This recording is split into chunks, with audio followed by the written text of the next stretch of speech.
está andando. Você vai passando a imagem. A gente vai falar sobre a pubalgia. E aí a gente vai entender as outras relações de desequilíbrios aqui em termos de quadril e pelve associados, tá? A pubalgia, óbvio, a gente já falou, está bem mais associada com os problemas relacionados ao homem. Quando a mulher tiver esses desequilíbrios, provavelmente ela vai ter os problemas do quadril, problemas lombares, onde a dor acontece, elas vão variando um pouquinho, tá? A relação do pubis é pela inserção da musculatura adutora, bastante potente, e da musculatura do reto abdominal. Então a gente tem músculos muito potentes associados a essa região, né?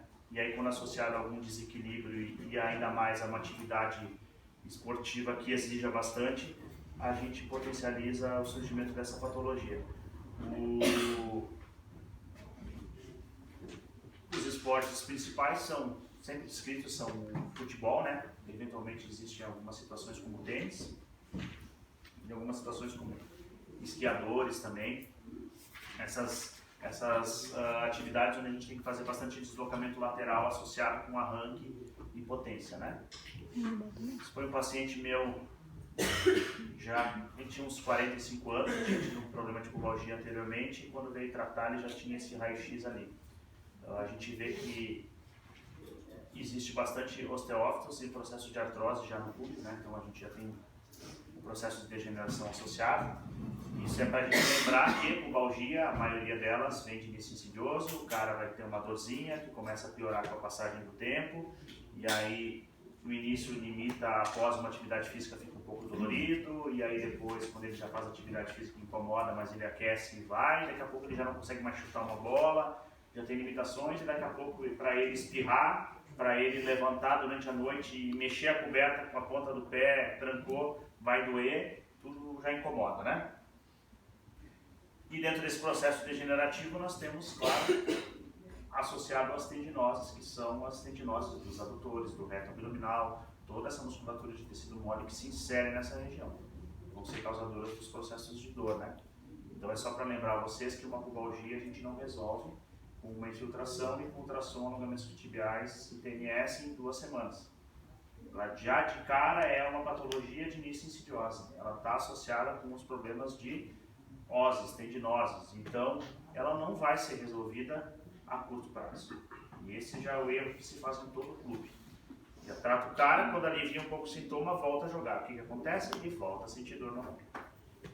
Não tem jeito. É um processo de remodelamento, de reequilíbrio de toda uma região que é extremamente de convergência de forças, que a gente já falou, né? Não tem jeito. Isso aqui vai levar tempo para se recuperar. Se quiser fazer diferente, boa sorte.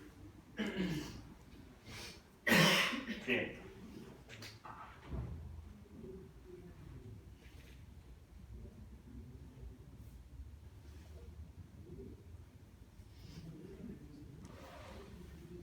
Lembrar novamente, a gente tem que ir lá falar com o pessoal que não está acostumado, né? A gente tem as fases de cicatrização e uma fase de remodelamento, ela leva meses, ok? Então, é um processo que vai acontecer de uma forma lenta e crônica também. A relação que a gente já falou, dos equilíbrios e da relação de equilíbrio de forças na pelve, e qualquer pressão e tensão que não esteja bem sincronizada, a gente vai ter sobrecarga. Se essa força sobrecarregar para trás, você vai ter problemas lombares. Se ela vier para frente, você pode ter uma pubalgia, você pode ter uma hernia inguinal. Se ela for lateral, a sobrecarga é um balão. Se esse balão aperta num lugar, a pressão sai para outro. E aí você vai ter uma série de problemas. Isso aqui é fundamental vocês lembrarem. Assim como a gente tem aquela relação entre o piriforme e o psoas, ou os músculos pélvico-trochanterianos e o psoas, que são antagonistas, nós temos aqui um antagonismo entre o equilíbrio antero-posterior da pelve associado com isquiotibiais que vão tracionar o isquio para trás e o pubis e a musculatura do adutor lá na frente. Óbvio, quem retrai mais e quem é mais sofre mais tensão e quem é mais potente, isquiotibiais. Então, toda vez que você posteriorizar a pelve, você vai elevar consequentemente a sínfise púbica e vai aumentar a distância aqui e tensionar a musculatura adutora, tá? Por isso que o Leopold Busquet fala, essa é uma foto do livro dele, da pubalgia, ele fala direto, a primeira coisa que a gente faz quando a gente começa a trabalhar a pubalgia é o que? Alongar a cadeia posterior. Vai trabalhar na cadeia posterior. Alongar isquiotibiais bastante, sim, porque você vai ter que aliviar essa tensão em relação à musculatura adutora. Se você tiver uma lesão de adutor, você faz a mesma coisa. Começa alongando os isquiotibiais, faz a eletroterapia, controla aquela primeira semana a cicatrização do adutor, mas já alonga a cadeia posterior para tirar essa tensão também.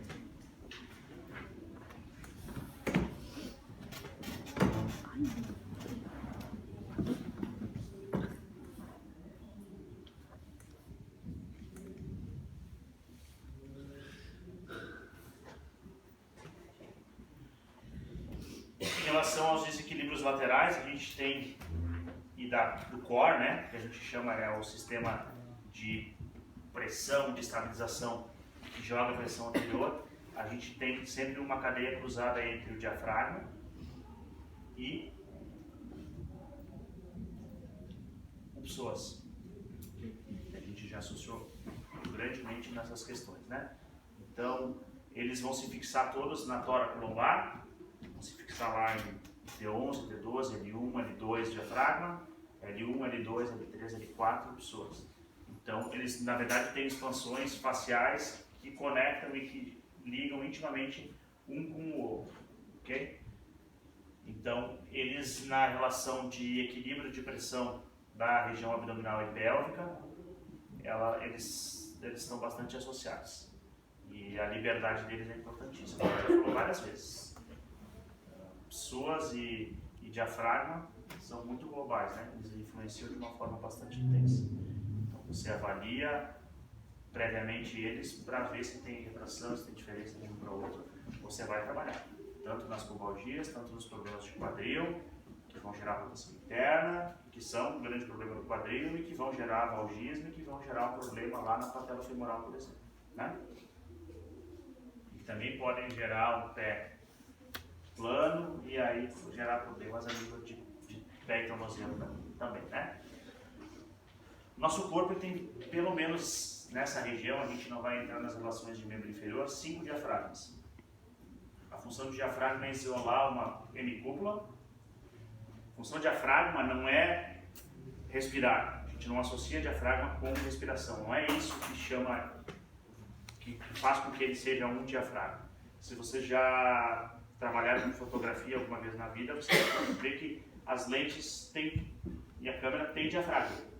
A questão do diafragma ela é abrir e permitir mais passagem de luz ou menos passagem de luz. Aqui os diafragmas também isolam uma região, permitindo mais passagem de pressão, ou passagem de sangue, ou passagem de alguma estrutura, para outra hemicúpula ou não. Então o diafragma respiratório, ele divide, então, ele isola o tórax do abdômen. Essa é a função dele. Ele também acaba trabalhando quando ele baixa, ele diminui e faz uma pressão negativa no tórax, faz uma pressão positiva aqui. Quando ele sobe, ele faz uma pressão positiva aqui e uma pressão negativa do outro lado. Olhem que interessante o que acontece. Quando ele baixa, eu crio uma pressão negativa no tórax, certo? Quando eu crio uma pressão negativa no tórax, fica muito mais fácil de respirar. Você não faz força para o ar entrar. E aqui o que você está fazendo? Você está comprimindo as estruturas, fazendo com que toda a parte metabólica, principalmente uma esponja, toda a parte líquida, a parte sanguínea, possa ir para a periferia mais fácil. Quando o diafragma sobe, eu tenho uma pressão negativa, a drenagem fica mais fácil aqui e a expiração se torna também passiva porque eu tenho uma pressão jogando o ar para fora.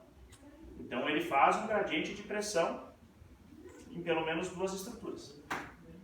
E a gente pensa nos diafragmas do corpo como uma relação de pressão, ok? Então eu tenho o diafragma torácico, que a pressão no tórax, de preferência, tem que ser negativa, para que a minha respiração seja o mais passiva possível. Quando eu tenho nessa região próxima à parte digestiva, eu tenho uma pressão positiva, né? E depois, quando eu tenho a região da pelve, eu tenho que ter uma pressão negativa de novo. Por que na pelve eu tenho que ter uma pressão negativa? Como é que vai dar a drenagem sanguínea dos membros inferiores se eu tiver uma pressão positiva? Se eu tiver uma pressão que empurra tudo para baixo, como é que o sangue vai voltar das pernas? A pressão positiva na pelve gera hemorroidas e gera os problemas de varizes, por exemplo. O edema na perna, ou toda uma outra consequência relacionada ao membro inferior. Né? Sem falar que a pressão positiva na pelve vai jogar pressão sobre o pubis, sobre a musculatura abdominal, sobre os adutores, sobre os pélvicos trochanterianos. Então, dos grandes problemas a nível pélvico de pubalgia é a pressão positiva nesse local. Eu posso ter um aumento de pressão só sobre esse local, especificamente. Posso dar um exemplo, o cara começa a ter ali uma hiperplasia ou um aumento da próstata no homem. A mulher, ela tem aderências ou tem congestões no útero em função de problemas menstruais, por exemplo, né? Ou eu tenho um aumento de peso e aí a pressão pode vir de cima, ou eu tenho uma congestão no fígado, ou eu tenho um intestino que está com edema ou está com um trânsito lento e aumenta a pressão abdominal e vai jogar pressão para a pelve também. São todas situações que podem estar associadas e jogando pressão para esse nível. Outra situação, eu posso ter muita atividade física, uma musculatura pouco elástica e muito potente. Isso vai gerar o quê? Um aumento nessa região. Então a primeira, desculpa a palavra, mas grande bobagem que se fala quando a gente fala em pubalgia é que pega um livro e pega alguém falando sobre pubalgia e diz que o problema é que você tem adutores e musculatura abdominal fraca. Pega um atleta de grande rendimento e me diz que o cara não trabalha e tem adutor e musculatura abdominal fraca. É bobagem. Não vale você avaliar a contração do músculo depois que o cara está num quadro álgico. É óbvio que ele não vai conseguir produzir força, por quê? Porque gera dor. Se o meu teste para pubalgia é pedir uma adução, pedir uma elevação da perna, pedir uma contração do abdômen e isso gera dor, como é que o cara vai conseguir fazer uma contração potente? Isso vai me levar a pensar que o cara tem musculatura fraca? É ridículo, né? E aí o que se faz? O negócio é reforçar adutor, reforçar abdômen e é por isso que não dá certo tratar a pubalgia, né? Por isso que tudo vai para a cirurgia. É assim que acontece. Não está entendendo o processo. Eu tratei em torno desses tempos, eu sempre vou calcular, uns 80 casos de pubalgia. Desses 80 casos, pelo menos uns 50 foram de atletas. E eu nunca tive um caso que precisou fazer cirurgia. Eu não inventei nada.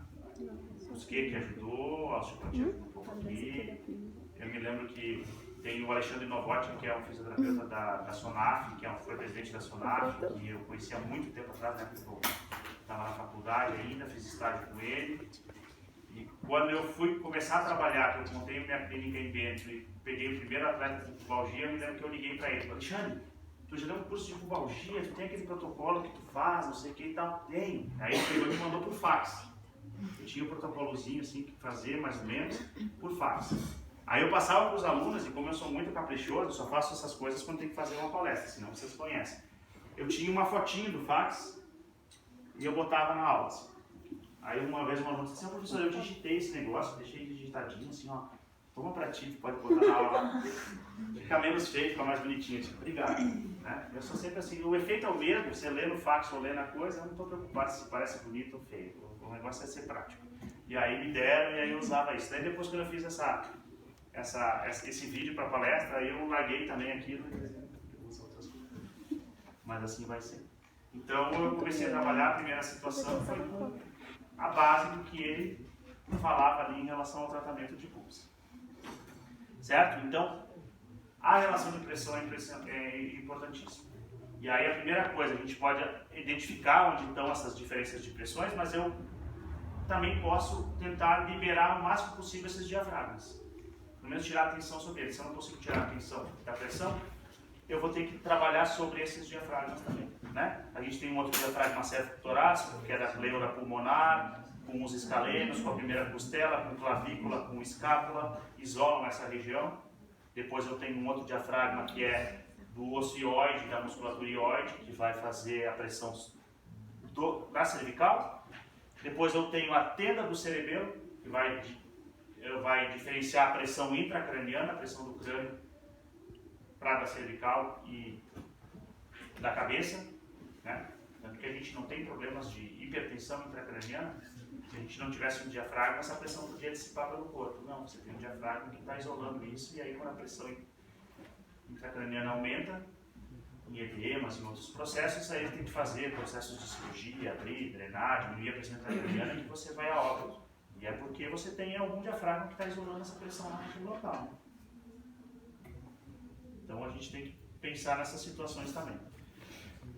Nesse nível, a gente também trabalha com dois pistões. É um diafragma de um lado e de outro. Então a gente pode ter diferenças pressóricas de um lado, uma hemicúpula visceral ou a outra hemicúpula visceral. Por isso que às vezes eu tenho mais problemas do quadril, eu tenho problemas de ombro, eu tenho problemas de um lado ou de outro, quando a gente tem essas diferenças pressóricas. Então avaliar por cadeia pressórica também é bem interessante em termos biomecânicos. Então é aprender como se faz isso. Uma das consequências de uma pressão aumentada é a hernia inguinal, né, gente? Se a pressão do abdômen está ficando muito forte, você pode romper essa barreira inguinal e você vai ter ali a hernia inguinal. Eu acho bem engraçado que a gente tem características assim, se vocês pegarem no histórico, dentro da dupla grenal, é bem interessante. No grêmio, todos vão para a cirurgia logo. Jogam, fazem infiltração, joga um pouquinho, volta, vai, e aí vai para a cirurgia. Né? O último que teve o problema, tipo, o Juliano, fez cirurgia de pubis, o próprio Roger, que é treinador, na época, quando eu já fez cirurgia de pubis, tem uma penca de caras, lá no grêmio para a cirurgia. No Inter, todos eles tratam e todos eles descobrem depois que era uma hernia inguinal. O Fernandão foi assim, a gente teve um outro jogador que saiu ali, que era um atacante bastante forte, que saiu do Grêmio, teve um problema de disciplina, foi para o Bahia depois. Mas tem uma turma assim. E aí era tudo da hernia inguinal. A hernia inguinal vai ser uma evolução da própria pubalgia. Você tem uma diferença de pressão, você tem uma pressão saindo, estourando sobre o pubis, daqui a pouco vai ter que sair por algum lugar. Né? Então, é o mesmo processo de diferença pressórica. Tá? O que a gente tem que observar em relação ao tratamento da pubalgia, gente? A gente tem alguns tópicos para seguir. Um é a correção das disfunções somáticas, a gente vai discutir sobre isso. Outro é a equilibração das pressões diafragmáticas, que nós acabamos de falar. Outra é a equilibração dos desequilíbrios estáticos, que é o que a gente falou também, que são os desequilíbrios estáticos. Psoas, isquiotibiais, que a gente já viu que estão associados, né? E o outro é o remodelamento tecidual. Já que nós temos uma tendinose, nós temos que remodelar isso também. Esses são as nossas metas, nossos objetivos. E a gente aborda um por um.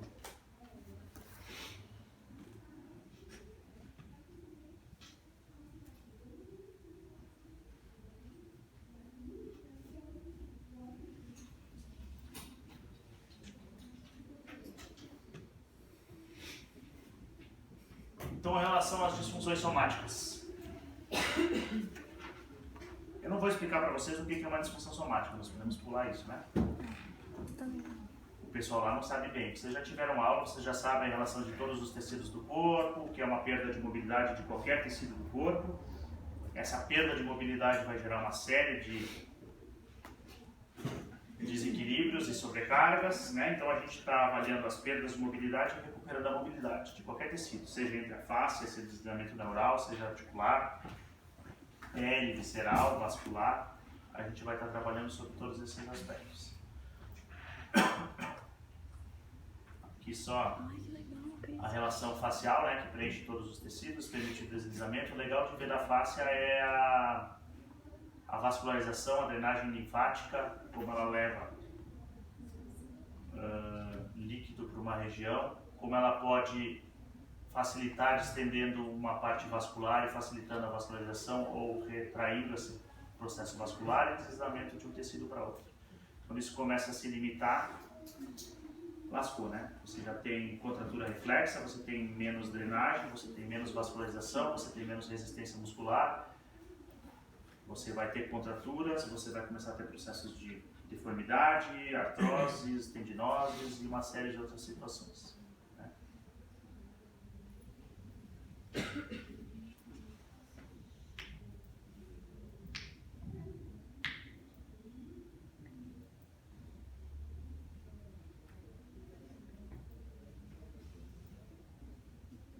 uma das disfunções, a gente já conhece, bem característica para problemas de pubis, são as disfunções de ilíaco. Quando a gente apoia a perna, o ilíaco posterioriza. Quando a gente dá o passo, o ilíaco anterioriza. Imagina um jogador de futebol. A perna de apoio que ele sempre apoia para chutar, o ilíaco funciona bastante em posterioridade, com grande tensão. A perna do chute, o ilíaco está sempre funcionando em anterioridade. Então, uma coisa bastante frequente no futebol é o cara apresentar, por exemplo, o que a gente chama de uma torção de ilíacos. Um ilíaco está em anterioridade e o outro ilíaco está bloqueado em posterioridade. O que acontece com o pubis no meio? Cisalha, né? Você desequilibra. Então é quase que impossível um atleta, alguém com uma pubalgia, não ter uma disfunção de ilíaco. E se você ignorar isso e não liberar essa mobilidade, você também é quase que impossível que você consiga diminuir as tendências e começar a organizar os processos. Então vale a pena fazer o TFP, TFS, avaliar se tem anterioridade, se está em posterioridade, né? Usa técnicas lá de NIT, manipulação alta velocidade, baixa amplitude, o que vocês quiserem. Ó, o teste de 10 steps, que vocês já viram, avaliando a posição de um lado ou de outro. Essa é uma maneira de avaliar se o ilíaco está em posterioridade ou anterioridade também, ou vocês fazem em Dowling. Esse aqui você tem que ter mais sensibilidade no dedo, a outra você consegue visualizar mais, é só por um princípio.